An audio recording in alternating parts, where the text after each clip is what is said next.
Chronique du patrimoine.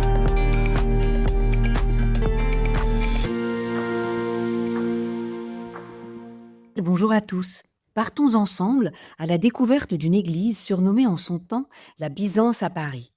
Avec ses coupoles, l'édifice en béton armé revêtu de briques en extérieur s'inspire de la basilique Sainte-Sophie de Constantinople. Située sur 2 parcelles entre des immeubles, l'architecte Paul Tournon la conçoit selon 2 axes différents, réunis par un narthex en forme de coupole. 22 mètres de diamètre, 33 mètres de hauteur, entièrement tapissée de mosaïques. Depuis leur restauration en 2022, toutes les coupoles sont à présent parées de cuivre.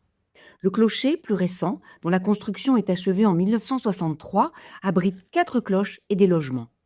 Les murs intérieurs en béton sont couverts de fresques. Elles sont toutes liées par un seul concept, la diffusion de l'Esprit Saint dans l'histoire humaine. Elles racontent les éléments clés de l'histoire de l'Église depuis la Pentecôte jusqu'au XXe siècle. Maurice Denis réalise en 1934 la fresque de la Pentecôte à l'arrière de l'autel. L'artiste y représente la descente de l'Esprit Saint sur les apôtres et Marie dans le décor surprenant d'un cirque romain. À l'extérieur de l'église, une suite de bas-reliefs illustre les mois de l'année et les fêtes religieuses qui y sont rattachées. C'est visible par tous les passants. Avec plus de 2450 mètres carrés, cette église est la plus importante réalisation des chantiers du cardinal. Elle sera entièrement classée au titre des monuments historiques en juillet 2016. Et elle est appelée aussi la reine des églises du cardinal. Je suis sûre que vous avez trouvé. C'est l'église du Saint-Esprit, rue Daumesnil à Paris.